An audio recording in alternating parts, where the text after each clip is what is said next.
Hello everyone. तो चलिए हम सितंबर मंथ का visualise current affairs monthly magazine देख रहे हैं। अच्छा, अगर आपको इसका पीडीएफ चाहिए तो ये टेलीग्राम चैनल पे फ्री ऑफ कॉस्ट आपको वहां पर मिल जाएगा। आपको कुछ नहीं करना है, आपके डिस्क्रिप्शन में या फिर कमेंट बॉक्स में यहाँ पर आपको लिंक दी हुई होगी, वहां से आप ये ले सकते हैं। और देखिए, क्योंकि ये पीडीएफ आपको ऑलरेडी ऐसे फ्री में मिल ही जा रही है, तो उसमें आप खुद भी पढ़ सकते हैं, है ना। जिन्हें इश्यू नहीं है वहां पे खुद में पढ़ सकते हैं। और जिन्हें लग रहा है कि नहीं, चलिए हमें जो है, हमारे पास उतना टाइम नहीं है, हम ऑफिस में बिजी हैं, या फिर ये जल्दी रिवीजन में वर्क कर रहा है ये वीडियो आपके लिए, डेफिनेटली यू कैन वहां पे जो है रजिस्ट्रेशन लिंक है समर्थ बैच की, वहां पे आप ज्वाइन कर सकते हैं और वहां से सारे वीडियोस के एक्सेस ले सकते हैं। ओके। अदरवाइज आपके पास खुद पीडीएफ है ही, और मैं तो यही कहूंगा कि अगर आप खुद होके पढ़ सकते हैं तो दैट इज मोर बेटर। आपका थोड़ा टाइम लगेगा, टाइम ज्यादा लगता है, लेकिन वो चीजें आपको याद रहेंगी और अल्टीमेटली चीजें आपको करनी है। अगर आप खुद कर सकते हैं तो डेफिनेटली ये आपके लिए फ्री में यहाँ पे टेलीग्राम ग्रुप पे रखा हुआ है। बट आपको लग रहा है ये सब वीडियोस जो काफी वर्थ है, अगेन तो मैं कहूंगा आप यहाँ पे रजिस्टर करके हमारे साथ बैच ज्वाइन कर सकते हैं। वहां पे आपको सारे वीडियोस के एक्सेस मिल जाएंगे। और अलग अलग तरीके के बैचेस भी चल रहे हैं, prelims, mains, current affairs, test series, सब एक साथ क्यूमुलेटिव। जो भी आपकी रिक्वायरमेंट है उस हिसाब से आप कर सकते हैं। बाकी आगे टेलीग्राम चैनल है, वहां पे आप ज्वाइन कर ले, पीडीएफ आपको मिल जाएगा। पॉलिटी, गवर्नेंस, इंटरनेशनल रिलेशनशिप, ये सब हम कवर अप कर चुके हैं। इसमें जो है वीडियो में हम करेंगे इकोनॉमी। अब इकोनॉमी में देखते हैं, पहला जो आपका आर्टिकल है ये है regarding regional disparity in development. अब देखिए, जो डेवलपमेंट है इसमें रीजनल डिस्पैरिटी हुआ है, क्योंकि कहीं पे डेवलपमेंट ज्यादा है, कहीं पे डेवलपमेंट कम है, उसी की यहाँ पर बात की जा रही है। हम भी नॉर्मली देखते हैं कि जैसे बिहार, यूपी, ये सब का जो एरिया है, ये सब उतना ज्यादा डेवलप नहीं है। वहीं पे जब हम बात करें हमारे साउदर्न पार्ट ऑफ इंडिया की, तो ये थोड़े ज्यादा डेवलप आपको दिखाई देंगे। देखिए, पहले शुरू की जब हम बात करें लाइक पोस्ट हड़प्पन, तो वहां पे क्या था कि जो मगध, बिहार और ये सब जो एरिया थे वो ज्यादा डेवलप थे। क्यों? क्योंकि वहां पे गंगा की लाइक फर्टाइल लैंड है, बाकी सब चीजें थी, तो वहां पर लोग ज्यादा रहते थे, ठीक है। बट अभी जब हम देखें, जब से अंग्रेज वगैरह आए हैं, उनके जाने के बाद तो सबसे ज्यादा क्या हुआ, अंग्रेज आया तो उनको अपना सामान ले जाना था। तो एक, या कैसे धीरे धीरे ग्लोबलाइजेशन जो है वो ओपन हुआ।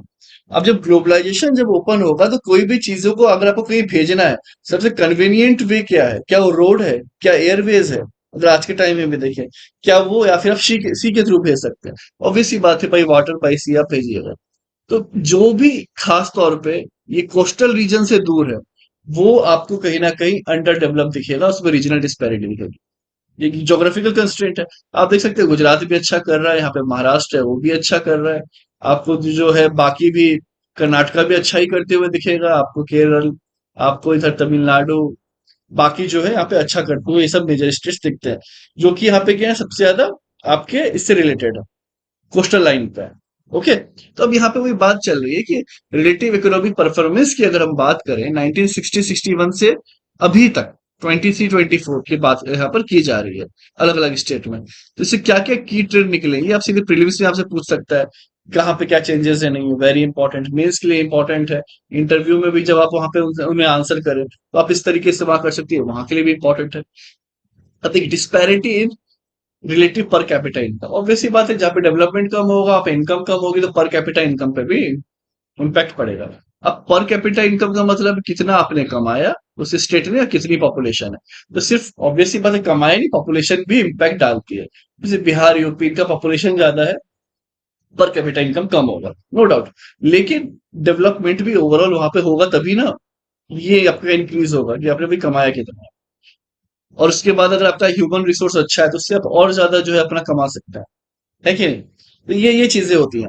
अब देखिए, डिस्पैरिटी की हम बात करें, तो जो कुछ आउट परफॉर्म कर रहे हैं, बहुत अच्छा कर रहा है, इसमें दिल्ली हो गया। दिल्ली का पर कैपिटा इनकम बहुत हाई है, 250% ज्यादा, मतलब 2.5% ज्यादा। अगर एक कहीं एक एवरेज इंडियन जो कमा रहा है, पर जिसके पास जो पर कैपिटा जितना पैसा है उसका 2.5 टाइम्स ज्यादा है दिल्ली वालों के पास, दिल्ली वासियों के पास। क्यों? यहाँ पे आप आइए दिल्ली, आपको समझ में आ जाएगा, आपके रेंट पे खर्चे हैं, हर चीज पे खर्चे हैं। तो वो ऑब्वियस सी बात है, उसके थ्रू जो है यहाँ पे इनकी कमाई अच्छी हो जाती है, क्योंकि प्रॉपर्टी ही इतनी कॉस्टली हो गई है कि तेलंगाना, कर्नाटका, हरियाणा, इनका हाईएस्ट पर कैपिटा इनकम, ठीक है। दिल्ली का ये तो अब बता ही दिया। अब डिक्लाइन हुआ है वेस्ट बंगाल में, वंस 27% अबव नेशनल एवरेज, मतलब जब 1960-61 की बात की जाए तो ये थर्ड हाईएस्ट था। इंपॉर्टेंट हो गया। अब कोई WPCS के लिए तो बहुत ज्यादा ही इंपॉर्टेंट है, कोई वेस्ट बंगाल का दे रहा है, लेकिन वैसे भी पहले हम 27% जो यहाँ के जो लोग थे वो अबव नेशनल थे। अब की कंडीशन में क्या हो गया है, 83% ऑफ नेशनल, मतलब 17% डिक्लाइन, कम हो गया। समझ रहे हैं? मानिए पहले यहाँ पर एक एग्जांपल ले रहा हूँ, एक अमाउंट था, मान लीजिए 10,000 पर कैपिटा इनकम थी, 1961 के समय कम ही रही होगी। तो अब जो है ये 27% अबव थी, तो उस समय क्या था, 12,700 रहा होगा। ओके, बट अभी मान लीजिए कि इंडिया की पर कैपिटा इनकम 1 लाख है, तो अब वेस्ट बंगाल की कितनी है, लगभग 84,000 के आसपास, ये कम है। यहाँ पे डिक्लाइन क्या है ये आपको याद रखना इंपॉर्टेंट है। इंप्रूवमेंट हुआ है उड़ीसा में। उड़ीसा में कहा जहाँ 55.8% था, अब देख सकते हैं 2001 के आसपास अब 88.5 है, मतलब कहीं ना कहीं देखिए इससे भी ज्यादा सुधार हो गया वेस्ट बंगाल से। हमें उड़ीसा गरीब है, गरीब है, गरीब है, पर कैपिटा कम, यही दिमाग में रहता है। बट ये कितनी इंपॉर्टेंट चीज हो गई, पूछ देगा, 99% लोग गलत कर देंगे, फिर वही 1% लोगों का प्रीलिम्स से सिलेक्शन होता है, ठीक है। तो यहाँ पे आपको ये चीज समझ में आ गई होगी। इसका मतलब ये है कि अगर 1 लाख पर कैपिटा इनकम थी मान लीजिए 2000 में, तो उस समय उड़ीसा की सिर्फ 56,000 के आसपास थी। ओके, और अगर अभी के टाइम पे जो है वही 88,500 हो गई है, अगर पर कैपिटा इनकम मान ले कि सेम चल रहा है तो। ओके, तो ये चीज है, इसमें इतना सुधार हुआ, ये पीछे रह गया। ये पहले अबव था, ये बिलो हो गया, बिलो में भी आप देखिएगा तो उड़ीसा से भी बिलो। ये सब स्टेट्स आपको दिमाग में रखने हैं। अब dominance of southern states in GDP contribution. अब साउथ की जैसे मैंने बात की यहाँ पे आपको स्टेट्स के बारे में, इस तरीके से यहाँ पे बता ही दिया कि भाई इनका थोड़ा सा बढ़िया हमेशा से चलते आया हुआ। तो इसमें अब अगर देखा जाए तो कर्नाटका, आंध्र प्रदेश, तेलंगाना, केरल, तमिलनाडु, ये ही जो है 30% इंडिया की जीडीपी में कंट्रीब्यूट कर देते हैं। वेस्ट बंगाल का शेयर पहले थर्ड लार्जेस्ट था, 10.5, अब अकेला सिर्फ 5.6 ही रह गया, क्योंकि वेस्ट बंगाल में इंटेलेक्चुअल्स बहुत है, वहां भी सीसोर है, वहां से भी जाता है। बट वहां की सीसोर में एक इश्यू है, वो स्लिट, अब मिट्टियां वगैरह बहुत जमा हो जाती है, तो फिर उसके थ्रू जो है यहाँ पे ऐसा चैनल बनाना पड़ता है, यहाँ पे छोटी शिप आएंगी, फिर वो बाद में बड़े शिप पे कार्गो डालेंगे, तो अलग इश्यूज होता है। तो बाकी जो है इसी के कारण बाकी पोर्ट्स वगैरह जो है ज्यादा इफेक्टिवली वर्क भी करने लगे हैं। तो एक ये भी रीजन डेफिनेटली है। अब बेटर परफॉर्मेंस तो हो गया मेरे टाइम का जो मैंने आपको बताया हुआ है, जिसमें एक्सेप्शन है वेस्ट बंगाल। वेस्ट बंगाल ही बस डाउनफॉल में जा रहा है, बाकी सब आउट परफॉर्म कर रहा है, अच्छा कर रहा है। अब diverging path of Punjab and Haryana. अब पंजाब जो है ना, बेसिकली पहले देखिए 120, पहले ज्यादा था पर कैपिटा इनकम 60-61 में। अब देख सकते हैं उसी के आसपास फिर बाद में हरित क्रांति आई, तो वो अच्छा डेवलप हो गए। बट वो वहां से अब कम हो गया 100 से, अभी भी नेशनल एवरेज के ऊपर है, बट यहाँ पे डिक्लाइन फॉर्म हुआ है। वहीं अगर हरियाणा की बात की जाए तो अब वहां से ये देखिए कितना ज्यादा बढ़ गया। मान लीजिए इंडिया का पर कैपिटा इनकम अगेन 1 लाख है, तो पहले उस समय यहाँ पे इनका 1,06,000 था, अब 1,76,000 है, तो कितना अंतर हो गया, है ना। तो ये चीजें भी जो इंपॉर्टेंट हो जाती है। अब ये ऐसा हुआ क्यों, भाई पंजाब हरियाणा आसपास ही है, ये डाइवर्जेंस जो था, ये पंजाब फोकस किया एग्रीकल्चर में, ठीक है। बट इसके कारण क्या हुआ, ये जो है नोन टर्म है Dutch disease, refer to a paradox in economy where rapid development of one sector of the economy, particularly natural resource, leads to decline in other sector। आप एग्रीकल्चर में जितना किए कि जैसे बाकी सेक्टर इंपैक्ट हो गया, जिसे कहते हैं डच डिजीज। ओके, तो इसी के कारण क्या होता है, वहां पे अब एग्रीकल्चर के लिए आपकी लैंड महंगी होगी, ऑब्वियस सी बात है, हर चीज होगी, तो वहां पे इसके कारण क्या हो पाएगा कि कॉरपोरेट को, कंपनी को लैंड एक्विजिशन में भी इश्यूज होंगे, तो वो बाकी स्टेट में रहना पसंद करेगी ना। अलग अलग हर एक चीज का प्रोज एंड कॉन्स होता है, तो वो इसी की बात की रही है डच डिजीज। इसके बाद ईस्टर्न स्टेट्स रिमेन्स ये कंसर्न, ये हमेशा रहे। वेस्ट बंगाल हो गया, आप देख ही सकते वीक हो गया, बिहार रिलेटिवली पोजीशन जो है स्टेबलाइज जरूर हुई है लास्ट 2 डिकेड्स में, लेकिन अभी भी बहुत ही सिग्निफिकेंटली बिहाइंड है बाकी स्टेट से। अब अगर हिस्टोरिकल फैक्टर्स की हम बात करें यहाँ पर, जिससे कारण रीजनल डिस्पैरिटी आई है, ब्रिटिश पॉलिसी, ऑब्वियस सी बात है। रिसोर्स रिच एरिया हो जैसे कोलकाता, मुंबई, चेन्नई, जो creating disparity and regional imbalance that persist in India today तभी से है। ओके, एक तो उन्होंने चाहे आप थाने से लेके ये मुंबई जो ट्रेन वगैरह जो बनाई है, पटरियां बनाई, वो सब अपना कॉमर्शलाइज सोच के बनाए, कैसे हम एक्सपोर्ट करेंगे, कैसे चीजें वो क्या चीज किस वे से जाएगा, ये सब हम हिस्ट्री में कवर तो कर ही करेंगे ही। लेकिन यहाँ पे आया तो हल्का सा यहाँ पे आपको एक ग्लिम्स दिया है, उसने एक झलक दी है कि ये सब रीजन है, इस हिस्टोरिकल रीजन भी है। सिर्फ ऐसा नहीं है कि सिर्फ जोग्राफिकल, हिस्टोरिकल भी है। जोग्राफिकल तो आपको बता ही दिया, एक सी से दूर है, बाकी जो है अब ये बिहार, असम, ये सब जो डेवलप उतने हुए ही नहीं है। और यहाँ पे डिफिकल्ट टेरेन है नॉर्थ ईस्ट में, जिसके कारण क्या होता है, प्रोजेक्ट का जो कॉस्ट है वो बढ़ जाता है। बिहार में भी हम जानते हैं, अब यहाँ पे तो एग्जाम भी होने वाला है अभी, आई गेस दिसंबर में एग्जाम है बीपीएससी का, तो वहाँ पे सौरो ऑफ बिहार कहते हैं कोसी रिवर। बहुत सारी रिवर्स है वहां पर, है ना? तो आपको कितनी मेजर रिवर्स है आपको कमेंट सेक्शन में बताना है। फाइन, या फिर आपको नोट डाउन कर लेना है। और साथ में जो है फ्रीक्वेंट फ्लड्स भी जो है वहां पर इसीलिए होते हैं भाई, जितनी ज्यादा रिवर्स रहेगी फ्रीक्वेंट फ्लड्स भी वहां पे होते हैं। ज्योग्राफिकल कंस्ट्रेंट है कि वो बढ़ नहीं पा रहा है, रीजनल डिस्पैरिटी ज्यादा है, और वहां पर पॉपुलेशन भी बहुत ज्यादा है कि वो भी इशू होता है। गवर्नेंस का भी है कि अनस्टेबल गवर्नमेंट है, जिसके कारण उतना ज्यादा इन्वेस्टमेंट वगैरह नहीं आ पाता है। तो बाकी बहुत सारे जो है इसके अलग अलग चीजें हैं, लेकिन मेजर जो है हमने डिस्कस कर लिया है। अब इम्प्लीकेशन क्या है भाई, क्या होगा, सिक्योरिटी थ्रेट। अब जो नक्सल जो एरिया होता है, छत्तीसगढ़ वगैरह है, ये सब जो है ना, जहां पर कैपिटा इनकम कम है, डेवलपमेंट कम है, ऐसी जगह पे नक्सलिज्म जो है ज्यादा होते हैं। तो ये भी कम होगा अगर रीजनल डिस्पैरिटी कम हो जाए। लोग बोलते रहे देखो बाकी इतना तरक्की कर रहा है, महाराष्ट्र इतना कर रहा है, ये कर रहा है, हम अभी पिछड़े हुए हैं, सरकार जो है हमारे अगेंस्ट है, ये सब बोल के दिमाग भर दिया जाता है, माइंड वॉश कर दिया जाता है। तो ये चीज समझने वाली बात है कि जब ऐसा होगा डर बोले तरह हमारे इधर भी डेवलपमेंट हो रहा है, नक्सलियों को ही होगा। फिर political fragmentation, the creation of Telangana state and demand of separate Vidarbha, ये सब दिक्कत क्रिएट करती है भाई। आसाम मांग रहा है बोडोलैंड, तेलंगाना वैसे अलग हो रखा है आंध्र प्रदेश से, स्टेट जो है महाराष्ट्र से विदर्भ बोल रहा है हम अलग होंगे। तो इससे अलग अलग फिर ये होता है कि विदर्भ उतना डेवलप नहीं हुआ, बाकी पार्ट डेवलप हो गया, है ना? तो ये इस कारण, जैसे आपने भी देखा होगा बिहार से भी झारखंड अलग हुआ। तो ये सब बेसिकली जो होते हैं खासतौर पे एक डिस्पैरिटी के कारण होता है। ये सब इम्प्लीकेशंस है regional disparity. Reinforcing imbalance, like cities like Chennai and Bangalore grow faster than others, इसके कारण भी इम्बैलेंस होने लगता है। Environmental impact, concentrated industrial development cause air water is pollution.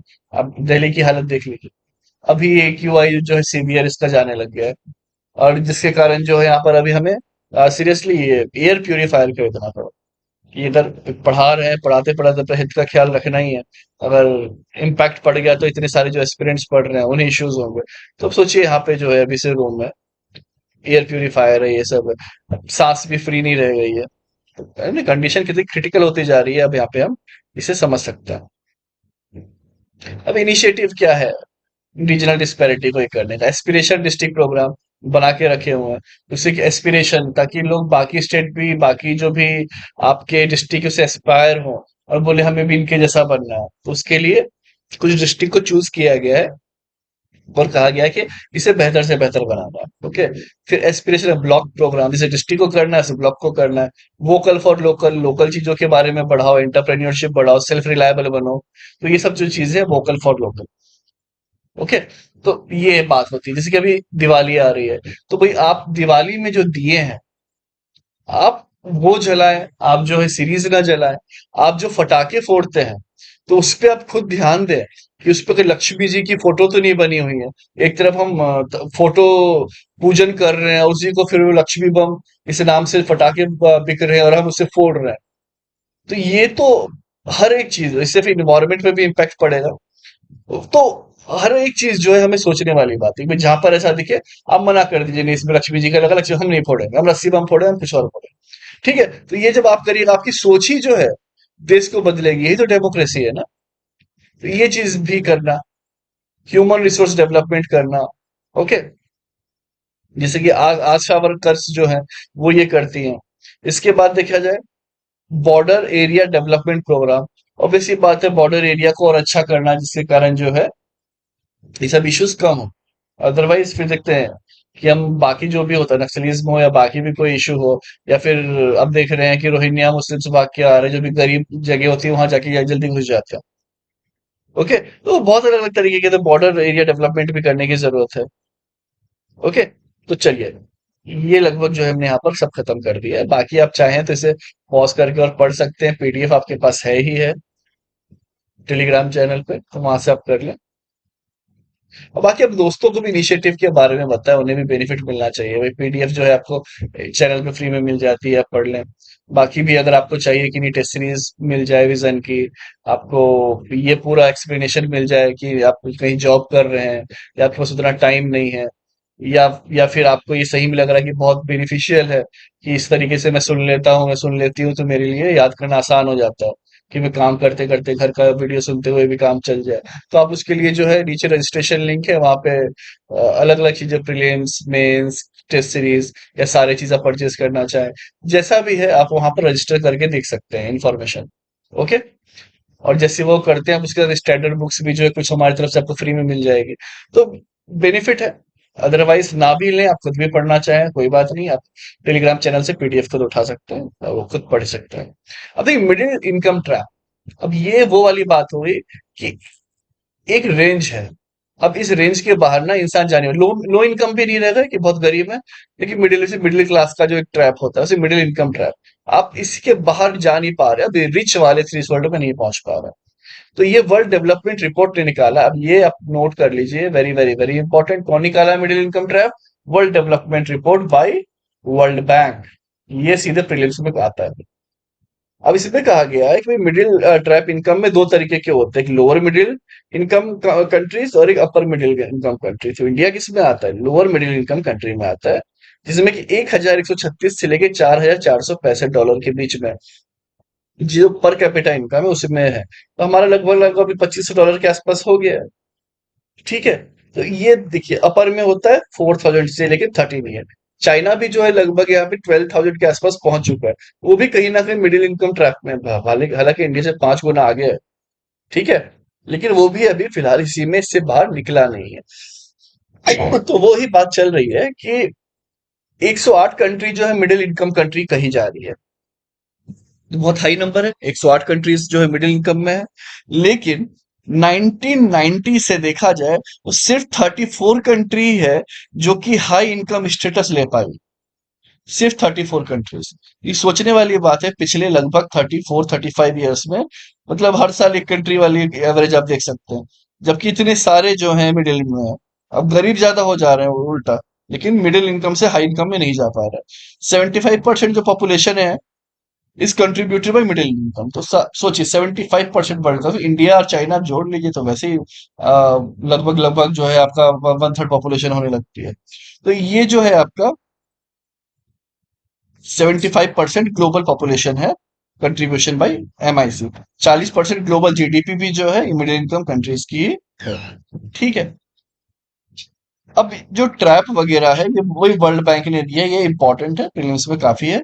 बाकी जो इंपॉर्टेंट डेटा यहाँ पे हमने देखा है, अब आगे ये देखेंगे इंडिया को वर्नरेबल क्या क्या करता है। भाई अनटैप्ड ह्यूमन कैपिटल, अभी भी जो ह्यूमन कैपिटल है हमारा, जो 50% ग्रेजुएट है वही सिर्फ एम्प्लॉयबल है, मतलब कुछ नौकरी लगने लायक है।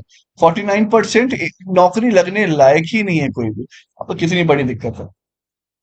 ठीक है, तो आप सभी जब पढ़ रहे हैं तो उसको स्किल डेवलप करें। ये नहीं देखिए कि कहाँ पे क्या फ्री है, कहाँ क्या पेड है। आपने डिग्री भी कर ली, भाई डिग्री में ग्रेजुएट हुए तो फीस तो दी होगी, वहां भी आपने नॉलेज नहीं लिया, 10th 12th में भी नहीं लिया। तो वो अपने आप को वक्त दें और जो चीजों को प्रॉपर वे में वहां पे करने की कोशिश करें। अदरवाइज जो है अनएम्प्लॉयमेंट बहुत ज्यादा जो है आपको तकलीफ देने वाली है।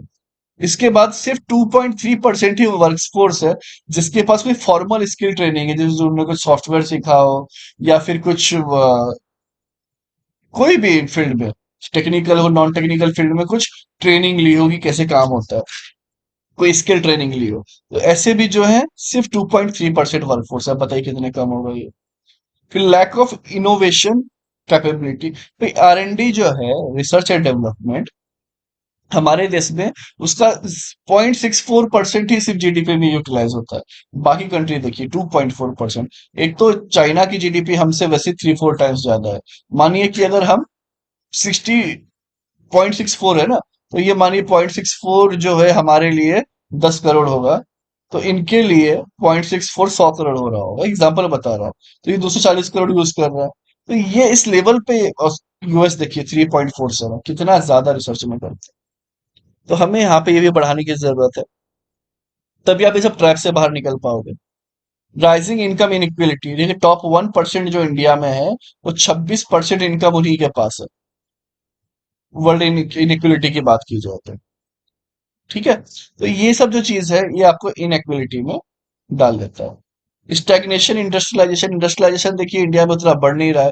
सीधे हम सर्विस सेक्टर से, हमें वैसे भी पता है एग्रीकल्चर से सीधे हम सर्विस में पहुंच गए, लेकिन जो मैन्युफैक्चरिंग का जो शेयर है और एम्प्लॉयमेंट है वो हमेशा लगभग 20% से कम या इसके आसपास ही रहा है, जो कि काफी ज्यादा प्रॉब्लमेटिक है और मिडिल इनकम ट्रैप के लिए भी जो है जिम्मेदार है।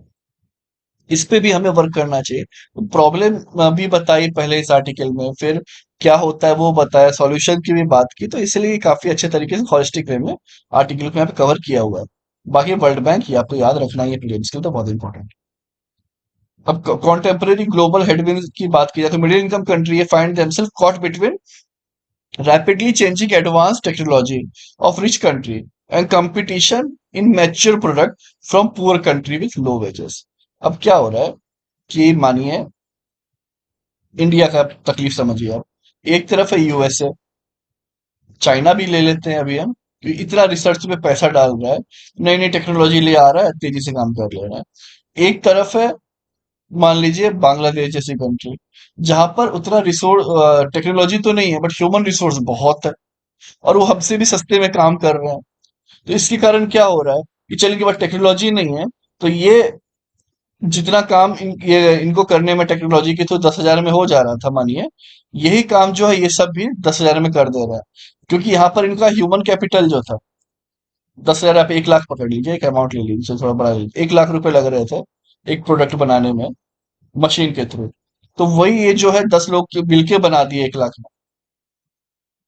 और मार्केट प्राइस जो है दोनों का 1.2 लाख है, फिर जो भी है 1 लाख में दोनों दोनों बना दे रहा है, क्योंकि यहाँ पे ये मान लीजिए 10 लोग लग रहे थे, बट इंडिया जैसी कंट्री में क्या होगा, 10 लोग लगाइएगा तो उनको सैलरी उससे ज्यादा देनी पड़ेगी, इसमें वो काम ही नहीं करेंगे इस लेवल का।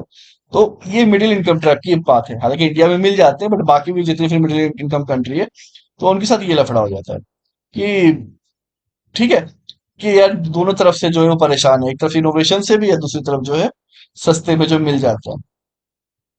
अब इनएडिक्वेट डेवलपमेंट है, कि मैन्युफैक्चरिंग रिजल्ट अनएम्प्लॉयमेंट है, disguised unemployment particularly in agriculture. तो ये अलग अलग तरीके के जो है यहाँ पर इश्यूज होता है। मेन हमने ये तो देख ही लिया, poor country with low wages और साथ में rich country with advance technology, ये जो यहाँ पे आपको एग्जांपल समझाया जा रहा था। अब वे हेड में देखा गया है, बात की गई है कि world bank report suggest country aiming for high income status should follow 3 I strategy, कैसा इन्वेस्ट करो, in future of global global technology, innovation, ये तीन करना पड़ेगा to achieve shift from 1 I to 2 I to 3 I। Creative destruction would play the crucial role, तो इसमें creative destruction भी जो है एक क्रूशियल रोल प्ले कर सकता है। अभी क्या है नहीं है वो हम देखेंगे आगे। अब देखिए क्रिएटिव डिस्ट्रक्शन का अगर हम मतलब देखें, तो concept was introduce by Joseph, इन्होंने किया हुआ था, जोसेफ स्कम पीटर। अब बात यह है कि किसने किया ये तो नहीं पूछेगा, क्रिएटिव डिस्ट्रक्शन होता क्या है। तो देखिए destruction paves the way for new structure to emerge thereby creating long term economic growth. तो बताइए कि नए वे में कुछ नया वे वे जो है आपका, ये आपका एक प्रोसेस था, उस प्रोसेस को पूरा डिस्टॉर्ट कर दिया, चेंज कर दिया, खत्म कर दिया। अब एक नया प्रोसेस आया, बट उस प्रोसेस के थ्रू जैसे मानिए कुछ भी बनने का है, कुछ आप शरबत बना रहे हैं, ठीक है, या फिर आप जो है जूस, गन्ने का जूस आप पी रहे थे, एग्जाम्पल में दे रहा हूँ। अब तो उसको क्या था, अब हाथ से एक मशीन के थ्रू वो इंसान घुमाता था, और उसको घुमाने के बाद वो हमें जूस देता था। अब वो क्या कर रहा था, उससे 20 रुपए में हमें एक ग्लास दे दे रहा था। अब मशीन आ गई, अब मशीन जो है उसमें अब डीजल डाले, इलेक्ट्रिसिटी चला, अब वो तेजी से काम कर रही है, तो पूरा प्रोसेस तो डिस्टॉर्ट हो गया ना। ये क्रिएटिव डिस्ट्रक्शन, डिस्ट्रक्शन तो हुआ वो मैनुअल वर्क में सारे के सारे। ओके, बट यहाँ पे क्रिएटिव ये चीजें हो गई। तो अब उसके बाद क्या होगा इससे? इससे भी जीडीपी बढ़ेगी। जीडीपी बढ़ना का मतलब क्या है कि कल हो कि अब आप अगर शुगर के जूस को बॉटल में मान लीजिए पैक करके बेच रहे हैं, ठीक है, ऐसे में ज्यादा पैकिंग होगी, ज्यादा लोगों तक पहुंचेगा, वैसे में पहुंच नहीं पा रहा था। तो ये सब जो प्रोसेस जो चेंज होता है क्रिएटिव डिस्ट्रक्शन में नाम दिया गया है। क्लियर? चलिए, बाकी ब्रेन गेन और ये सब की बात की गई, जो स्टेम साइंस, ये सब में टेक्निकल मैथमेटिक्स या फिर हेल्थ या एनर्जी, इसमें जो भी लोग हैं एक्सपर्टीज जो कर रहे हैं, जो फोकस कर रहे हैं रिसर्च में, एक तो हमारे देश में वापस आ जाए और हमारे देश में रह के भी करे, है ना। जो बाकी जो नासा इधर उधर चले जाते हैं तो उसकी जरूरत नहीं पड़े, अब इसरो भी वो काम कर रहा है। तो बाकी भी चीजों में भाई रिसर्च होता है, ऐसा नहीं कि बस यही पे रिसर्च है। एग्रीकल्चर फील्ड में रिसर्च है, हर एक फील्ड में हमने वैक्सीन देखा, वैक्सीन बनाने में भी रिसर्च रहता है, तो हर एक जगह ये रिसर्च वगैरह होते हैं। तो उसी पे ब्रेन गेन की भी बात की गई है। बाकी मार्केट रिफॉर्म करना भी जरूरी है। जो स्मॉल स्मॉल फर्म है उससे सपोर्ट हटाने की बात की गई, जो अनप्रोडक्टिव है, क्योंकि यार जरूरी नहीं होता ना। It can hinder growth and waste resource, कि वो काम नहीं कर रहे हैं बस जस्ट फॉर द सपोर्ट की, जो है मार्केट ने सपोर्ट किया हुआ या गवर्नमेंट ने सपोर्ट किया हुआ, वो चीज नहीं करनी है। जो एक्चुअल में ग्लोबल वैल्यू चेन में रहे, डोमेस्टिक फर्म जो सही वे में वर्क करे, ठीक है, वो आपका जो है उस पे इन्वेस्टमेंट होनी चाहिए। इसलिए यहाँ पे कहा गया कि अवॉइड किया गया blanket support for small firm, जो कि आगे बढ़ ही नहीं पा रही है, हम काफी टाइम से देख रहे हैं फिर भी कुछ हो नहीं पा रहा है। इसके लिए कैसे कैसे ये दिया गया, 100% FDI is allowed in space sector. Space sector में अब 100% क्या कर दिया है, इस ये आपका FDI foreign direct investment allow किया है, कि भाई अब एलन मस्क को आना है, जिसको आना है स्पेस वगैरह में आप कर सकते हो। ओके, तो ये रीजन, ये चीजें जो है ग्लोबल मार्केट को भी ओपन कर देने से ये आपका बढ़ता हुआ टेक्नोलॉजी ट्रांसफर होगा, वो अपनी टेक्नोलॉजी यहाँ पे लाएंगे। ऑब्वियस सी बात है, कितने ही वहां से सारे रिसोर्स लाएंगे, फिर इंडिया में ही से इंजीनियर्स रिक्रूट करेंगे, यहाँ ट्रेनिंग देंगे। तो जो नॉलेज इनरिचमेंट है, जो नॉलेज इनहेंसमेंट है, वो सबका यहाँ पर होते चले जाएगा।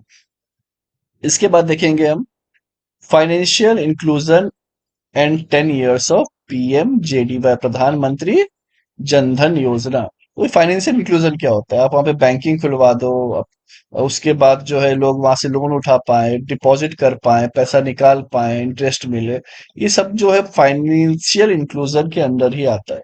ये 10 साल हो चुके हैं, तो अब इसके ऊपर इसलिए एक आर्टिकल आया हुआ है।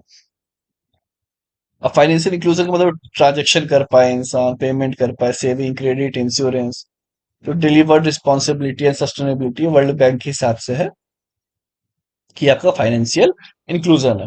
ओके, अब देखेंगे कि to extend financial service to the large, ये जो है आपका एक तो unserved population of the country to unlock its potential. बहुत इंडिया में क्या था ना पहले, बहुत ज्यादा लोग जो ऐसे थे ये उनको उनके पास जो है अकाउंट था ही नहीं, ना मेल ना फीमेल पूरी फैमिली में। तो इसके कारण क्या होता था कि एक तो पैसा भी एक ही जगह स्टक है, बोलते हैं ना पैसा मनी मल्टीप्लायर, जो कॉन्सेप्ट है इकोनॉमिक्स में हमने पढ़ा है, तो उस हिसाब से भी जितना पैसा दौड़ेगा उतना ज्यादा वो कमाएगा। तो ये चीजें हो नहीं पा रही थी। तो अब इसके कारण क्या है, जो पॉपुलेशन जो है अनलॉक कर पा रही है अपनी ग्रोथ पोटेंशियल, ये यहाँ पर फिजिकल इंक्लूजन का यहाँ पर ये बात की गई है। सिग्निफिकेंस क्या है फाइनेंशियल इंक्लूजन का, प्लगिंग द क्रेडिट गैप। भाई अब हर किसी को क्रेडिट मिलेगा, गरीब अमीर। अभी ऐसा नहीं है ना कि आप साहूकार या इधर उधर से आप पैसा ले रहे हो बहुत इंटरेस्ट पे, 50%, 60% पे, तो यहाँ पर वो दिक्कत जो है वो भी यहाँ से दूर हो जाएगी। सेविंग हैबिट भी बढ़ेगी कि यार चलो, जैसे आपको अगर मान लीजिए एक गुल्लक खरीद के ला दिए, तो आपको भी मन करेगा उसमें कभी 10 रुपए 50 रुपए डाल देते हैं, आप गुल्लक खुलाइए। तो वही समझिए आपका अकाउंट एक गुल्लक है। जब पता चल गया कि मेरे पास एक अकाउंट है तो चलो मैं 500 रुपए डाल देता हूँ, 100, 1000, 2000, ये सेविंग की हैबिट आएगी। फिर पता चलता है अच्छा, इस पे इंटरेस्ट भी मिल गया, 1000 रुपए डाले थे तो वो तो 1000 10 रुपए दे रहा है, 10 रुपए एक्स्ट्रा ही दे रहा है रखने के लिए। घर पे भी नहीं रखना पड़ा, चोरी का भी डर नहीं हुआ, और वहां पैसा बढ़ के ही आ रहा है। तो इससे क्या होता है, सेविंग हैबिट वगैरह भी बढ़ने लगती है। क्लियर?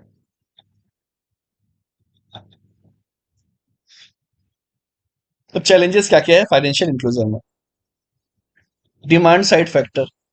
अब कि लोअर इनकम और asset holding, lack of awareness. एक तो लोगों के पास उतना पैसा नहीं है, एसेट नहीं है, अवेयरनेस नहीं है, और फिर हाई ट्रांजेक्शन कॉस्ट वगैरह लग जाता है। देखते हैं कभी कभी एटीएम में भी आप डाल दो, वो एक तो ईयरली चार्ज लेते हैं, फिर मेंटेनेंस चार्ज, कभी लो इनकम हुआ या लो बैलेंस हुआ तो उस पर पेनल्टी काट देते हैं। तो हर इंसान में इतना पैसा नहीं होता, हर कोई समझ नहीं पाता कि ऐसा हो क्यों रहा है।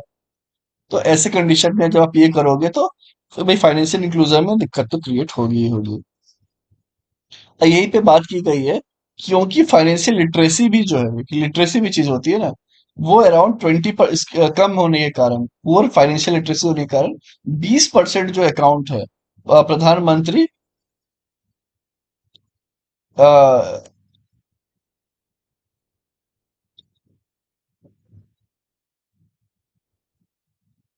जनधन योजना, हाँ, प्रधानमंत्री जनधन योजना जो है आपकी, इसमें आप देखिएगा 20% जो अकाउंट है प्रधानमंत्री जनधन योजना अकाउंट, वो डोरमेंट है।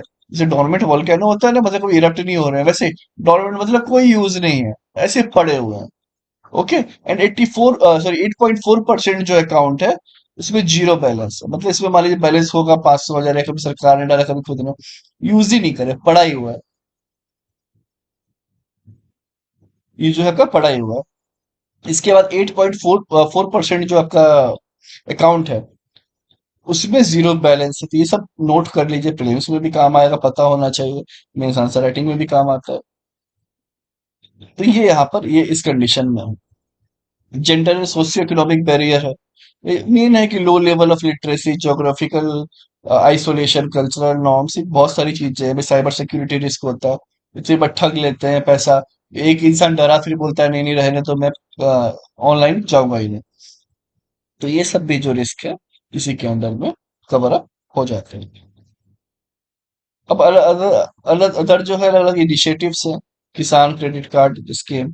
इसके बाद जो है आपका self help group, MNREGA, India post payment bank deliver. क्योंकि ये ऑब्वियस सी बात है ना, क्योंकि जो आपके पोस्ट ऑफिस है वो हर जगह है, इसलिए इसी से भी कनेक्ट कर दिया है, ताकि फाइनेंशियल इंक्लूजन बढ़े। क्योंकि पोस्ट ऑफिस तो हर कोई ज्यादा चिट्ठी डालते हैं, चिट्ठी डालते हैं शुरू के टाइम से, इसलिए थोड़ा पोस्ट ऑफिस पे भरोसा भी है, तो और आसान हो जाता है फाइनेंशियल इंक्लूजन करवाना।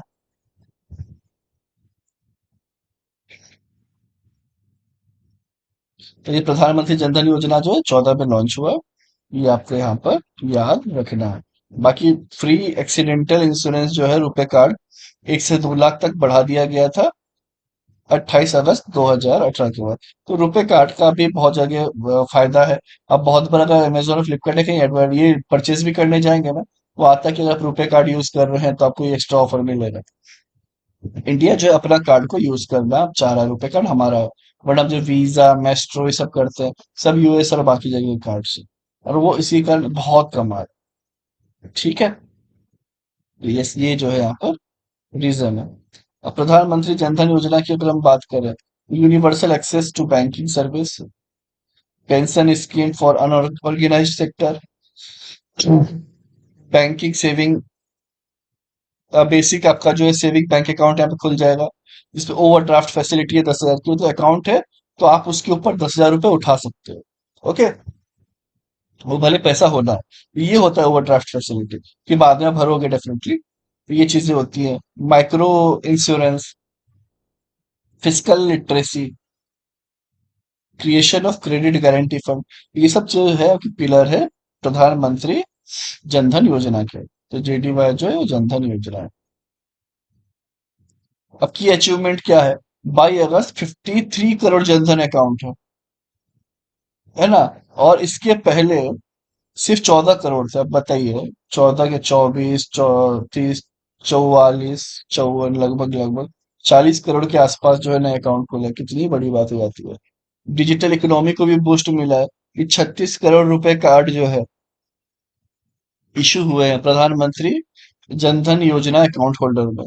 इसके बाद bring financial gap in rural area, लगभग 100% ऑफ विलेज जो है कवर्ड है with banking outlet within 5 kilometre, as per Jandhan दर्शक ऐप।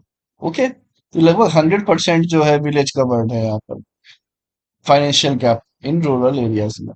अब एवरेज डिपॉजिट जो है यहाँ पर वो इंक्रीज हुआ है 4.12 टाइम्स है पिछले 9 सालों में। लगभग इतना ज्यादा जो है यहाँ पे डिपॉजिट्स हुए हैं पैसों में। काफी अच्छी बात है, 2.3 लाख करोड़ बहुत बड़ा अमाउंट हो जाता है। ये डिपॉजिट हुआ है क्योंकि अकाउंट ही इतना ज्यादा खोला गया है। तो लोग सही में सोचेंगे कि चलो है तो भाई डालो बैंक में, क्या दिक्कत है। इसके बाद number of zero balance accounts decrease. जो जीरो बैलेंस जो होते हैं ना उसके अकाउंट डिक्रीज हुआ है। पहले जो है अब जो है सिर्फ 4.26 करोड़ ऐसे अकाउंट है। पहले 8.52 करोड़ ऐसे अकाउंट थे। ठीक है, जहां पे जीरो बैलेंस था, ये भी कम हुआ है। तो काफी ज्यादा यहाँ पे सुधार हो रहा है। अगला आर्टिकल देखिए, 50 साल हो चुके हैं इंडियन माइक्रो फाइनेंस सेक्टर को। अभी self employed women agriculture Sewa bank was registered as cooperative bank. इसमें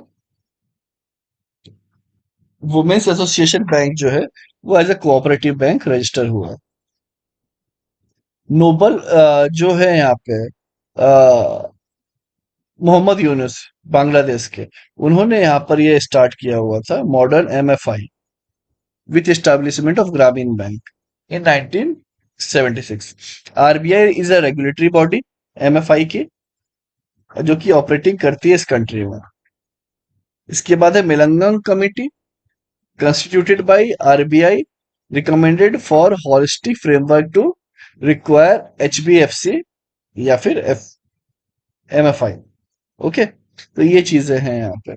it includes multiple sector like saving account, fund transfer, micro insurance and all those things.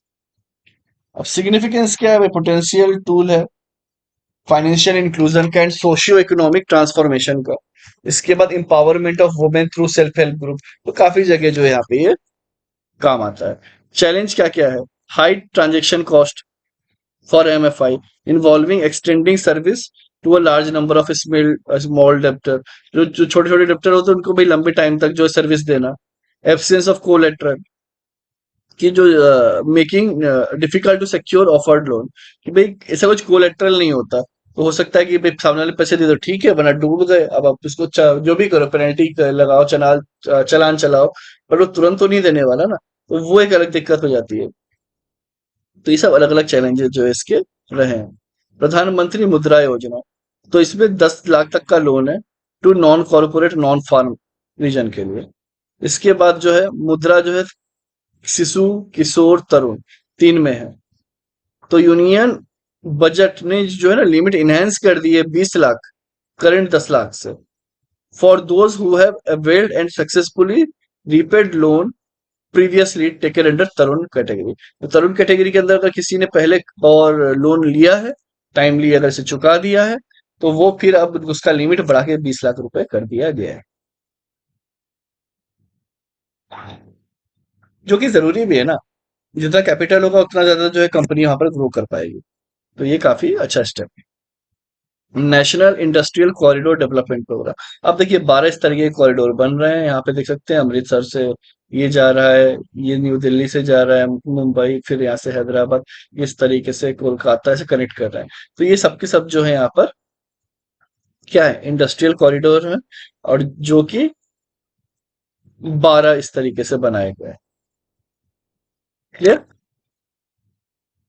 अब न्यूज में है क्योंकि देखिए along 6 major corridor across 10 states. तो यहाँ पे जो है 6 मेजर यहाँ पे बन रहे हैं। खुरपिया उत्तराखंड, राजपुरा पटियाला पंजाब, दिघी महाराष्ट्र, और आपका पलक्कड़ केरला, आगरा एंड प्रयागराज यूपी, गया बिहार, जहीराबाद योग्य तेलंगाना, ओरवाकल एंड कोपरती ये आंध्र प्रदेश।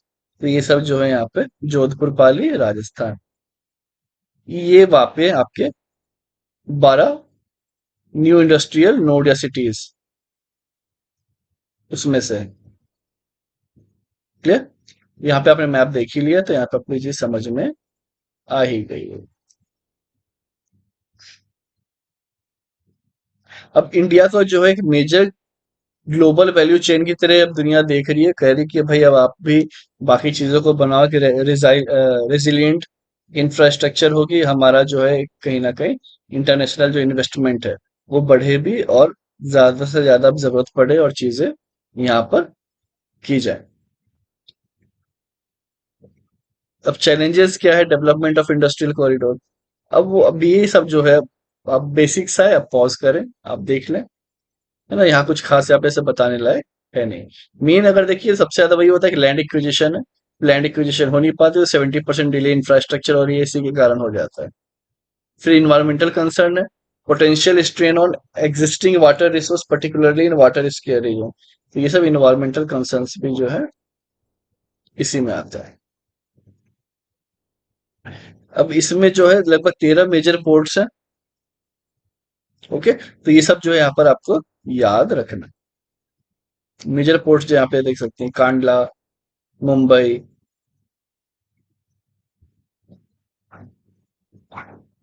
कोची, चेन्नई, विशाखापट्टनम, पारादीप, कोलकाता, मरमागु हुआ, मैंगलोर, ये सारे के सारे जो है यहाँ पर है।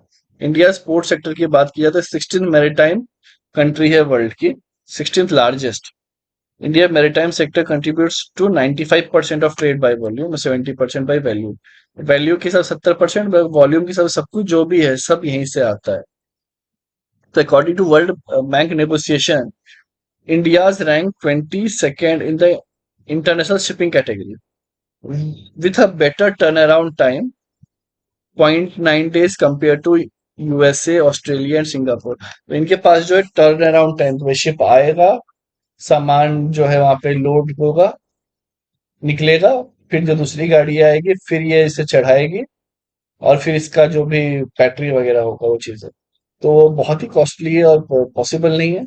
तो इसीलिए यहाँ पर जो है आपका पोर्ट सेक्टर वगैरह है।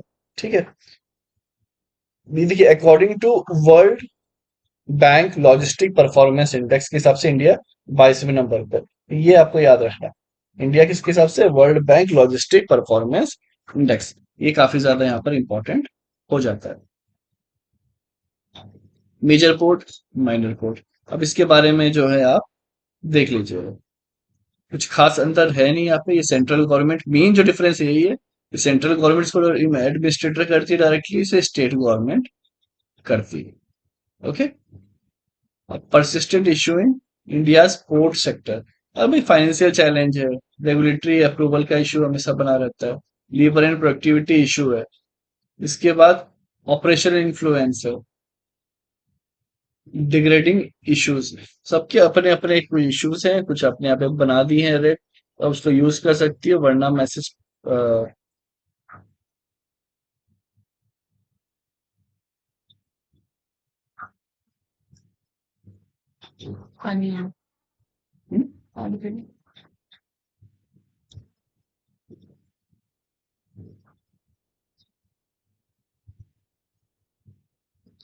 तो आपका टर्न अराउंड टाइम यही हो गया कि यहाँ से शिप आया, शिप से सारे सामान जो है उतरे, फिर शिप वापस जब गया तो उसकी फ्यूलिंग हो गई, मेंटेनेंस हो गया, जो भी बाकी चीजों की जरूरत है शिप पे हो गया, सामान फिर डाल दिया गया और ये वापस हो गया।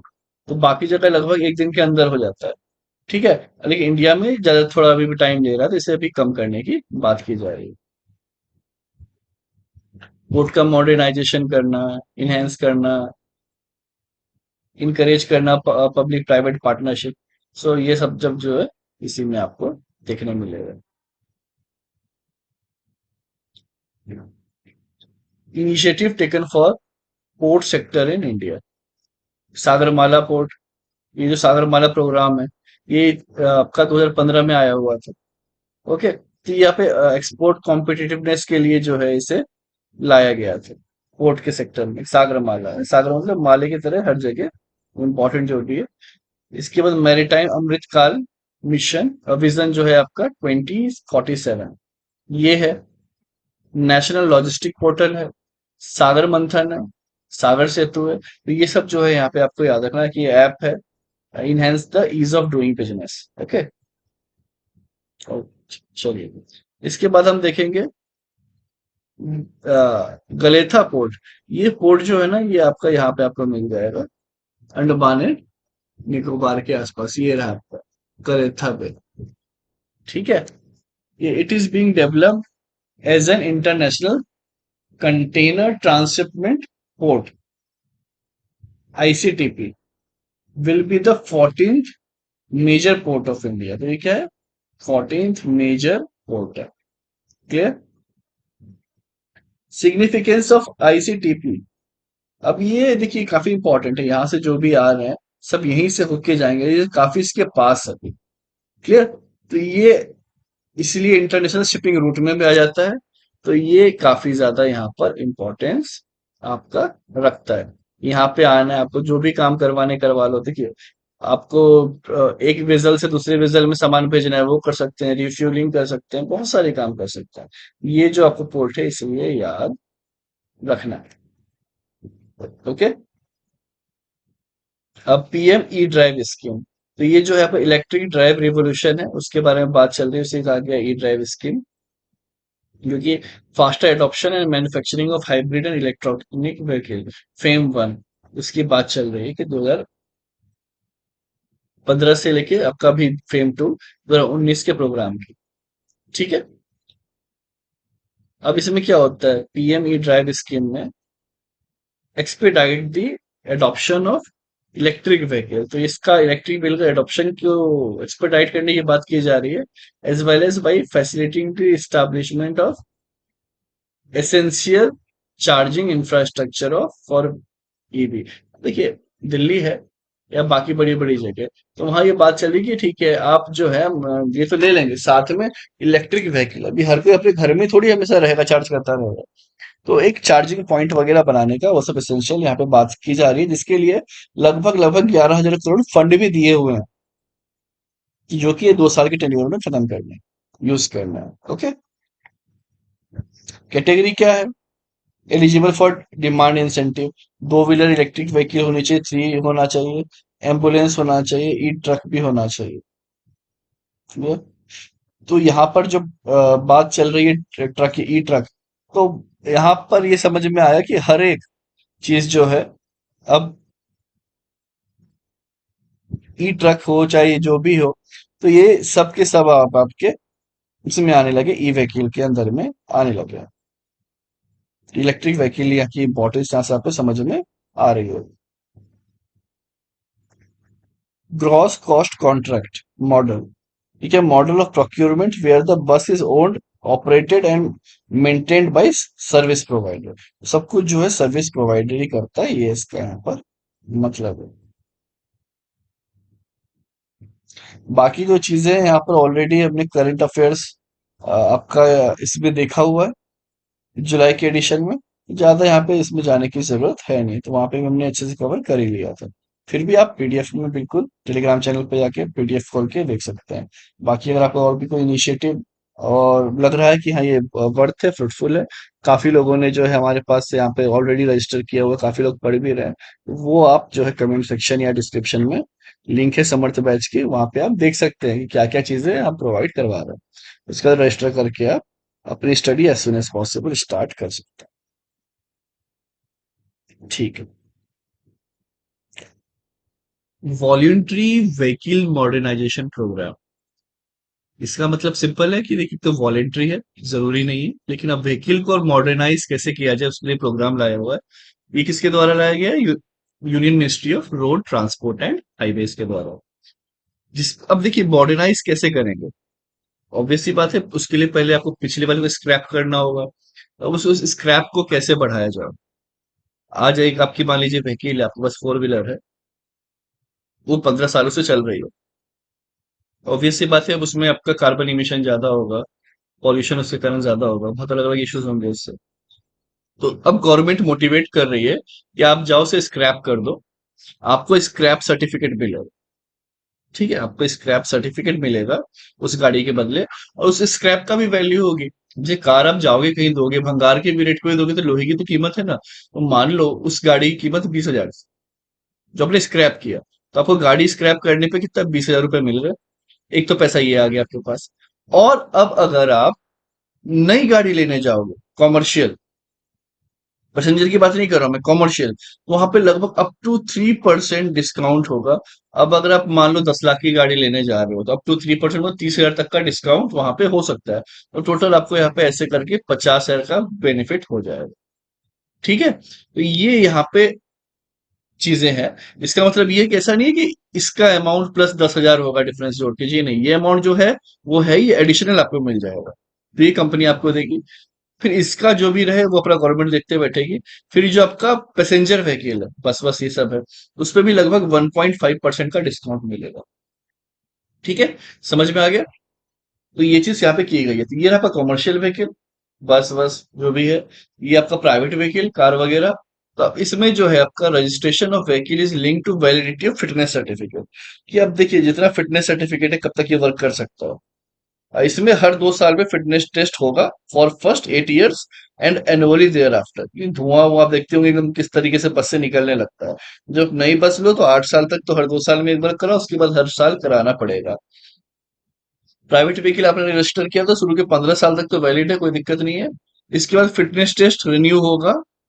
ओके, और वो वैलिड होगा 5 साल के लिए। ये चीज यहाँ पर इंपॉर्टेंट हो जाती है। इसके बाद आप इसे स्क्रैप वगैरह कर दे तो उसके लिए आपको स्क्रैप इंसेंटिव मिलेगा और बाकी चीजें मिलेंगी, वो तो बता ही दिया होगा। सिग्निफिकेंट क्या है scrapping of old vehicle environment, कि अब जो पुरानी गाड़ी है वो ज्यादा आपका, देखिएगा आप, पुअर फ्यूल इफिशियंसी होगी which leads to higher emission of pollutants like carbon dioxide, nitrogen oxide and other particulates. Delhi का तो हाल हम सब जानते ही हैं कितना बुरा है, तो यहाँ पे और ज्यादा दिक्कतें हैं। तो यहाँ पर वही कहा गया है कि नहीं, आप ये सब करते रहे। बाकी ये पूरे इंडिया के लिए वैलिड है, बट यहाँ पर तो बहुत ज्यादा ही है, रिलेवेंट हो भी जाता है। दूसरा, इकोनॉमिक पर्सपेक्टिव से भी देखा जाए to purchase new vehicle, it will encourage people कि ये पुराना है बहुत हो गया, चलो स्क्रैप करने पे भी कुछ पैसा मिल ही रहा है, तो एक एक सामान कम हुआ घर से। दूसरा जो है आपको इंसेंटिव भी मिल जा रहा है, तो हम नहीं परचेज करते। नया परचेज करिएगा तो अगेन वो फिर आपका जीडीपी ग्रोथ से लेके वो हर एक चीज में वहां पे काम आएगा, तो इकोनॉमिक एक्टिविटी जो है बढ़ गई। सर्कुलर इकोनॉमी की scrapping old vehicle allow for the recovery of valuable metal like steel, aluminium, copper, रबड़, ये सब हम वहां से निकाल सकते हैं। तो सर्कुलर इकोनॉमी हुई, आपने पहले गाड़ी बनाई, ठीक है, अब आपने जो है पहले गाड़ी बनाई थी, और अब उस गाड़ी को क्या किया आपने, यूज कर लिया 5-10 साल, 20 साल। अब यूज करने के बाद उसको स्क्रैप कर दिया। अब उसी के टायर्स वगैरह जो हैं और मेटल बॉडी सब यूज हो रही है, और फिर से वो नए में कुछ लग जा रहे हैं, उसको पिघला के फिर से बना के लगा रहे हैं। ये सर्कुलर इकोनॉमी हो गया। ठीक है, तो इसी तरीके से यहाँ पे ये चीज बताई जा रही है। Current status of vehicle scrapping 60 है, ऑपरेशनल 17 स्टेट्स में, तो हर जगह नहीं है, ये धीरे धीरे जो है इसे बढ़ाने की बात चल रही है। अब चैलेंजेस स्क्रैपिंग में ऑब्वियसली इनएडिक्वेट इंफ्रास्ट्रक्चर देख ही रहे हैं, हर स्टेट में नहीं है। और integration with circular economy, awareness and participation की बातें अब हर किसी को पता होगा। अगर अभी आपने सुन लिया या फिर वीडियो में तो ठीक है, 3% ये मिलेगा, बाकी चीजें होंगी। अदरवाइज इतनी अवेयरनेस भी नहीं है, और लोग उतना समझते भी नहीं है कि भाई चलो बस चीजें चलती रहे, गाड़ी चलती रहे, कि हम नया नहीं लेंगे, तो पॉल्यूशन हो रहा है, सब हो रहा है। तो वो सब चीज के लिए अवेयरनेस होना भी काफी ज्यादा जरूरी है। अब अगला जो आर्टिकल है ये है आपका mineral security partnership finance network. अब जो मिनरल्स वगैरह जो है ना काफी इंपॉर्टेंट है, तो इसलिए इंडिया ने ज्वाइन किया US led mineral security partnership finance network to secure sustainable supply chain for critical minerals.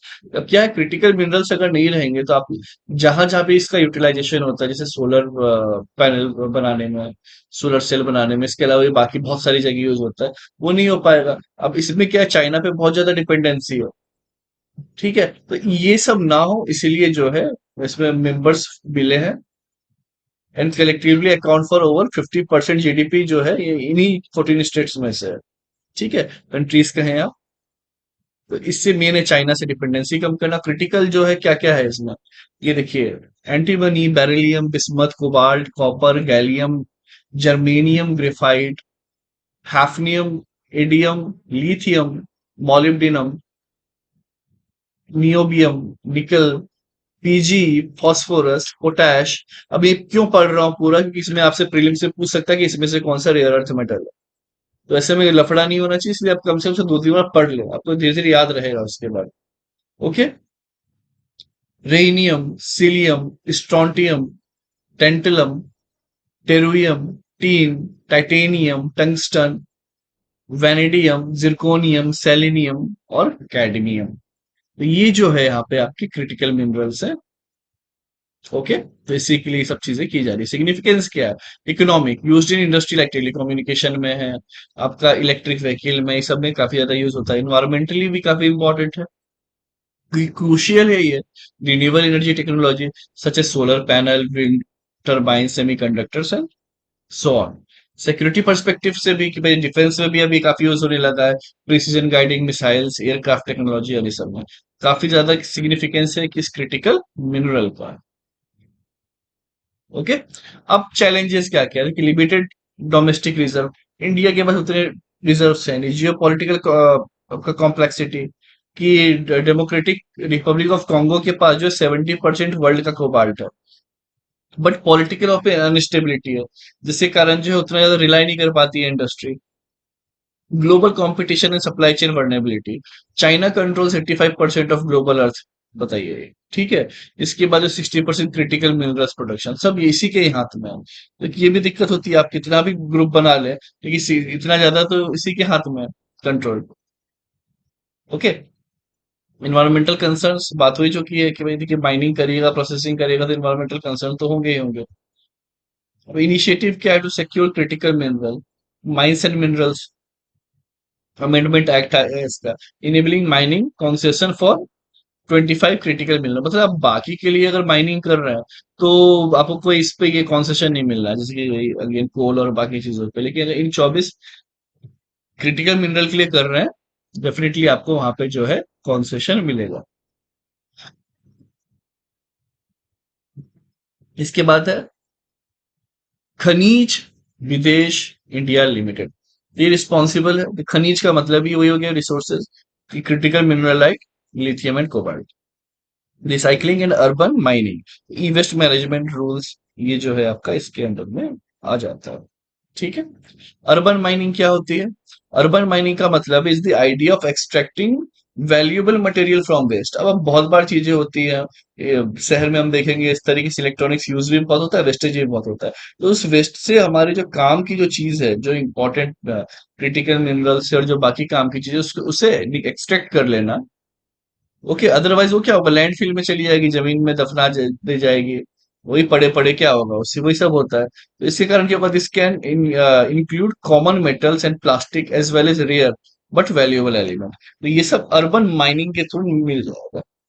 Okay, ये टर्म दे दिया कि भाई अर्बन में जो ये सब चीजें वहां से आप एक्सट्रैक्ट कर लो, वरना वो सब ऐसे में लैंडफिल्स वगैरह में चली जाएंगी तो और उल्टा पॉल्यूशन ही करेगी। तो ये है आपका अर्बन माइनिंग, प्रीलिम्स के लिए इंपॉर्टेंट हो जाता है। स्टील सेक्टर की अगर बात की जाए तो 2034 तक टारगेट है कि 5000 million ton of steel production करना है इंडिया। ठीक है, तो गवर्नमेंट ने टारगेट रखा है। अभी लगभग इंडिया जो है 140 करता है, तो लगभग लगभग आप इसे बोल सकते हैं एम्बिशन जो है हमारा मोर देन ट्रिपल कर देने की बात है अगले 10 सालों में। बहुत बड़ी बात होती है। इंडिया फिर भी अभी सेकेंड लार्जेस्ट है आफ्टर चाइना। चाइना बहुत आगे है इसमें, 97.7 जो है KG per capita finished steel consumption है इंडिया का। जितना ज्यादा कंजप्शन बढ़ेगा आगे जाके, इसका मतलब कि इंफ्रास्ट्रक्चर बढ़ रहा है, आप इंफ्रास्ट्रक्चर पे वर्क कर रहे हो तो इसलिए स्टील कंजप्शन हो रहा है। ये हमेशा से देश के लिए अच्छा होता है। थर्ड लार्जेस्ट कंज्यूमर जो है स्टील का in the world after China and USA, वो इंडिया है। ओके, सेकेंड लार्जेस्ट प्रोड्यूसर है बट थर्ड लार्जेस्ट कंज्यूमर है। तो मैंने हमें जो है कंज्यूम भी इसे ज्यादा करना है, उसी की बात चल रही है।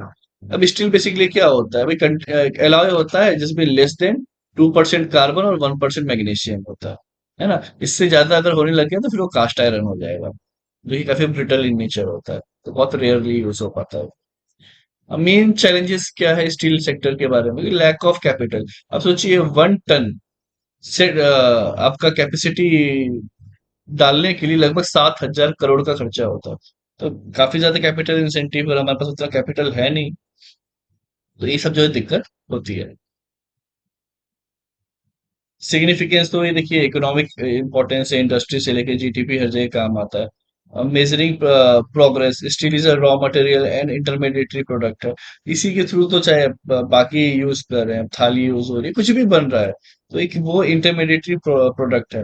तो वो आपके लिए इम्पोर्टेंस एक पैरामीटर होता है कि भाई कितना इसका प्रोडक्शन हो रहा है, उससे भी आप काफी कुछ फोरकास्ट कर सकते हैं। ये किस तरीके से इकोनॉमी चलने वाली है। ओके। इसके बाद देखते हैं हाई लॉजिस्टिक कॉस्ट। तो जो लॉजिस्टिक कॉस्ट है कि Jamshed to Mumbai can be as high as 50 ton USD per ton in comparison to 34 USD per ton from Rotterdam to Mumbai. तो अब बताइए, रॉटरडम टू मुंबई आने में कम खर्चा लग रहा है, लेकिन वही चीज अगर आप देखिएगा जमशेदपुर जहाँ पे स्टील प्लांट है, वहां से मुंबई आने में ज्यादा खर्च हो जाता है। तो अब अगर मान लीजिए इनका पर जो ये प्रोडक्शन कर रहे हैं अगर ये सस्ता है, सेम ही दोनों कर रहे हैं जमशेदपुर और इधर रॉटरडम, तो ये सस्ते में मुंबई पहुंच रहा है, तो ये इंपोर्ट सस्ता पड़ जाएगा, क्यों इंसान ये खर्च करेगा। तो अलग अलग लॉजिस्टिक इशू इसलिए बहुत इंपॉर्टेंट है। तो आप देख रहे हैं गवर्नमेंट करंट जो है इस पे काफी ज्यादा वर्क कर रही है, काफी ज्यादा रेलवे में एक्सपांशन देख रहे हैं, रोड में देख रहे हैं, हर जगह देख रहे हैं। इसका मेन ये रीजन है, लैक ऑफ रॉ मटेरियल की भी कमी है हमारे पास। हम बेसिकली जो अच्छे क्वालिटी के कोल वगैरह है इंपोर्ट करते हैं ऑस्ट्रेलिया से। लो पर कैपिटा कंजप्शन है ना। पर कैपिटा जो है फिनिश्ड स्टील कंजप्शन जो है वो लगभग 219 केजी है वर्ल्ड का, और 628 केजी है चाइना का। सोचिए, हम से 6 गुना आ गया, और हम 100 केजी भी नहीं है। ये सब रीजन है, कितना प्रीलिम्स के लिए सारे पॉइंट इंपॉर्टेंट होते हैं, मेंस के लिए इंपॉर्टेंट हो जाते हैं। आपको इस तरीके से यहाँ पे ये चीजों को लेके चलना है। एक्सट्रीमली एनर्जी इंटेंसिव इंडस्ट्री है, बहुत एनर्जी लगती है। अब तो खैर इलेक्ट्रिसिटी हमारा ये हो रही है, कार्बन फुटप्रिंट बढ़ जाता है इससे। एक्सपोर्ट में चैलेंज है, India major iron and steel export जो है यूरोपियन यूनियन में होता है, will face threat due to imposition of carbon tax. अब कार्बन टैक्स लगने के कारण जो है ना, 1952% तक का कार्बन टैक्स लग गया है। तो यार अब ये जनरेशन में तो कार्बन लगेगा ही लगेगा। तो इसके कारण जो है ये हैम्पर हो सकता है हमारा एक्सपोर्ट। ओके। अब आयरन स्टील इंडस्ट्री जो है आप देख सकते हैं यहाँ पर झारखंड के आसपास काफी ज्यादा है। आपका उड़ीसा में भी है, राउरकेला, फिर छत्तीसगढ़ साइड है, भिलाई, जमशेदपुर, बोकारो, दुर्गापुर। तो ये सब जो है यहाँ पर है। फिर विशाखापट्टनम, और इधर हम साउथ में देखेंगे रत्नागिरी, महाराष्ट्र है। यहाँ के आम वगैरह वगैरह जो होते हैं बहुत फेमस है। मैंगलोरू। तो ये जितने भी है यहाँ पर इस तरीके से इम्पोर्टेंट है। ठीक है। अब बाकी आप देख सकते हैं यहाँ पे ग्रीन स्टील ये क्या है। तो देखिए, ऑल्दो द इंडियन गवर्नमेंट जो has not clearly defined green steel, it can be understood that green steel is the manufacturing of steel without the use of fossil fuel. Fossil fuel को use नहीं कर रहे हैं और तो आप ये बना रहे हो, तो ग्रीन स्टील हो गया। जैसे रिन्यूएबल एनर्जी का यूज करो, सोलर करो, विंड करो, कुछ भी करो, वही यहाँ पे बोला जाए, ऐसे को बोलते हैं ग्रीन स्टील। ठीक है। अब इंडिया डेयरी कोऑपरेटिव सेक्टर ये बहुत इंपॉर्टेंट है, क्योंकि ये 25% of world total milk output सिर्फ इंडिया में होता है। कितनी बड़ी बात है। पूरे दुनिया में जितना दूध होता है उसका 1/4 हमारे पास है। दुनिया में अगर 100 लीटर हो तो 25 लीटर इस देश में है। ये बहुत बड़ी चीज हो जाती है। तो इंडिया फर्स्ट है ग्लोबली। 5% जो कंट्री का जीडीपी है वो डेयरी सेक्टर से आता है। अगेन बड़ी चीज हो जाती है। 8 करोड़ फैमिली इससे ज्यादा लाइवलीहुड मिल रहा है उसे। 70% पार्टिसिपेशन जो है डेयरी सेक्टर का वो बाई वुमेन है, तो वुमेन एम्पावरमेंट में भी हेल्प मिलती है कि नहीं।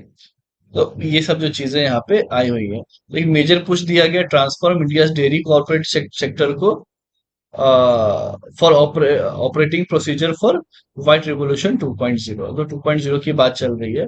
एम किया जा रहा है कि to increase the procurement by 50% over next 5 year.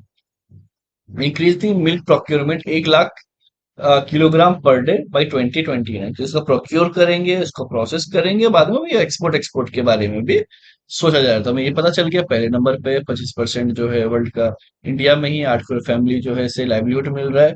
70% ज्यादा वुमेन है। इसके बाद ये देख सकते हैं इतना इंक्रीज की बात चल रही है।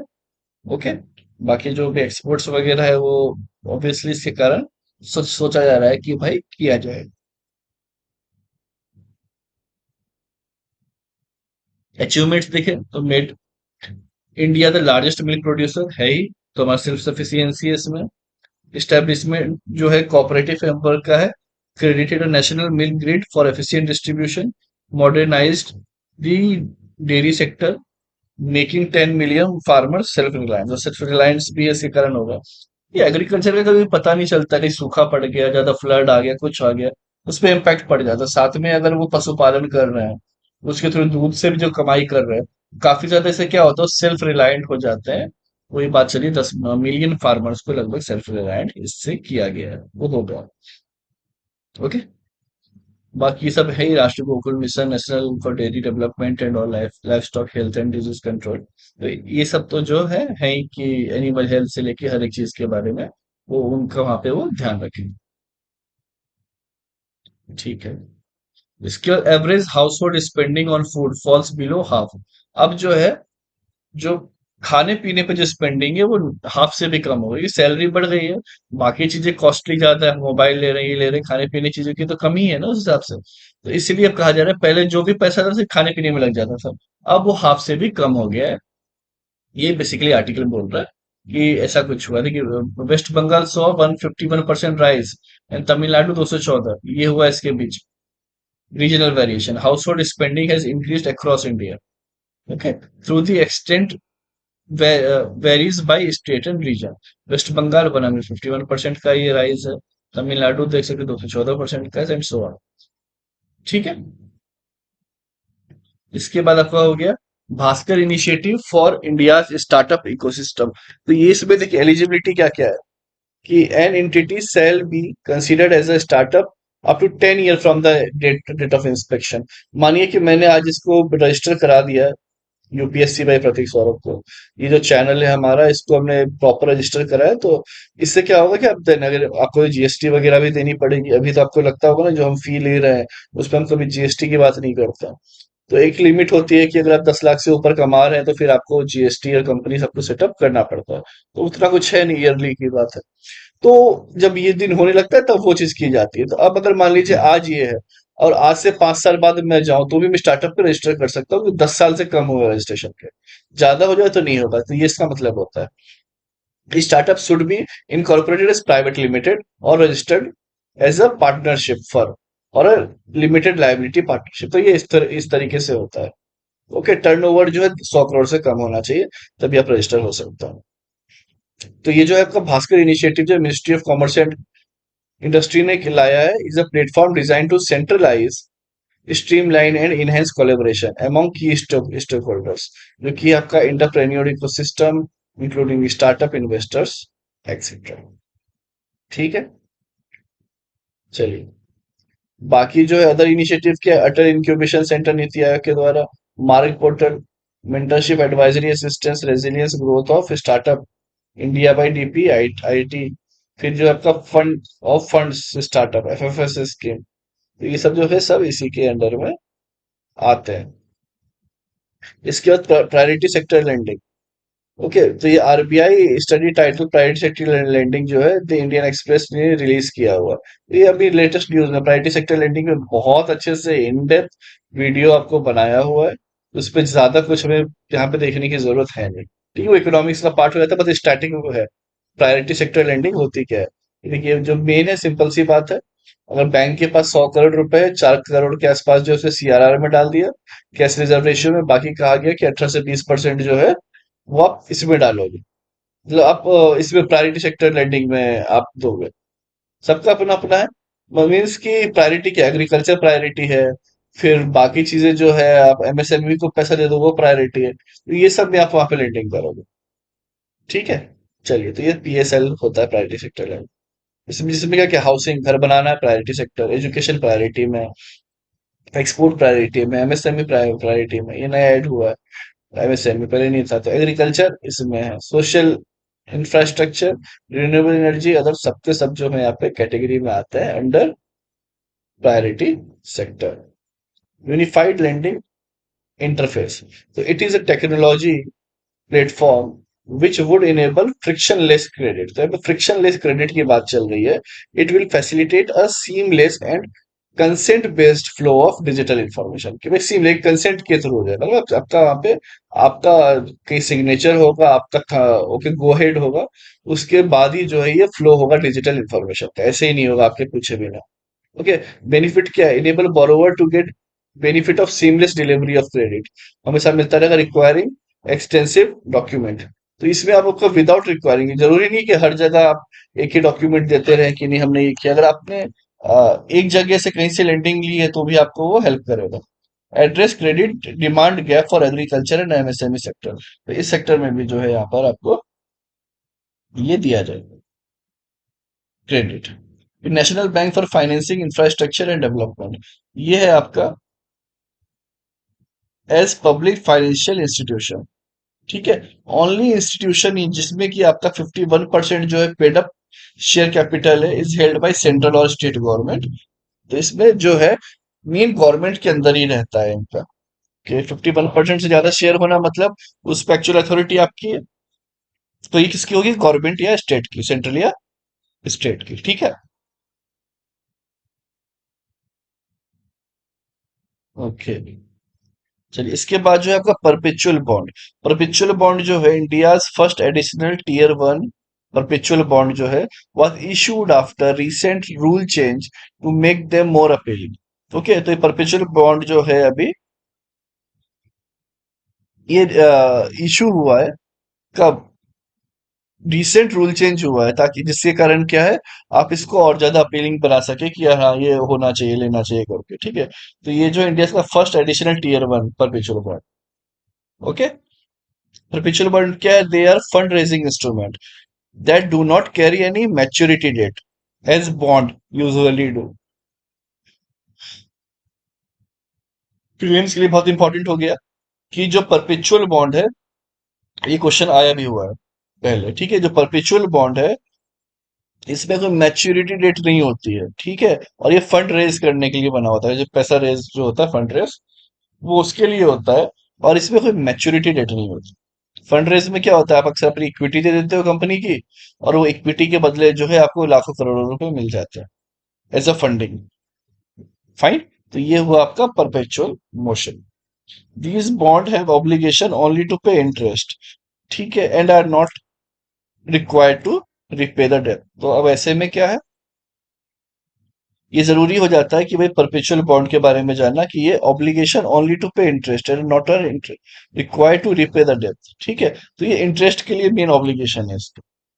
तो ये भी यहाँ पे याद रखने वाली बात है। Windfall tax, the center has reduced the windfall tax on domestically produced crude oil।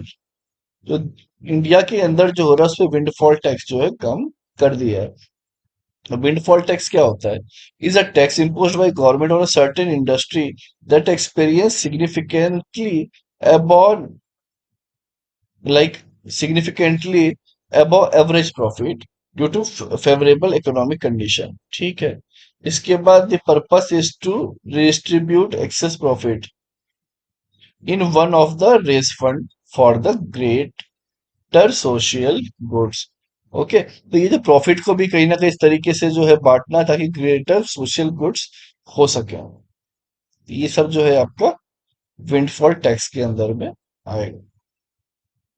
Agriculture infrastructure fund, again ये सब जो फंड है क्या क्या चीज में यूज होगी, इसके इंफ्रास्ट्रक्चर के रिलेटेड ही यूज होंगे, कि बाकी जो भी इसके कारण हार्वेस्टिंग के समय फोकस कर पाए।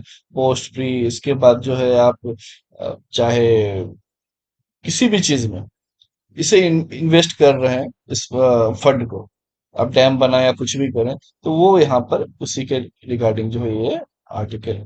इसके बाद स्पाइस्ड स्कीम।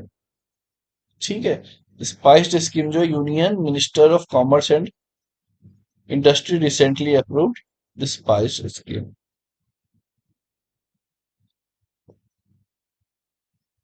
ये स्कीम जो है आपका अबाउट स्पाइस बोर्ड, ये 1987 में बना है under spice board act 1986।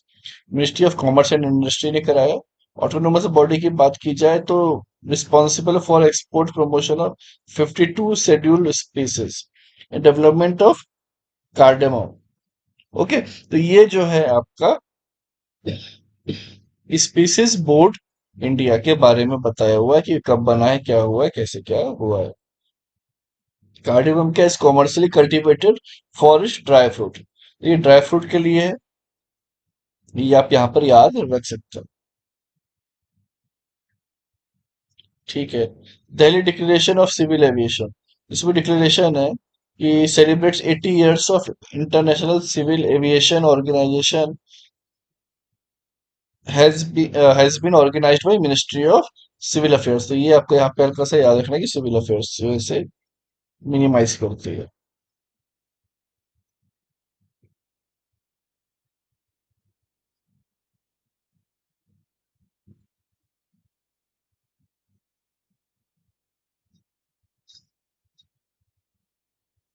Okay.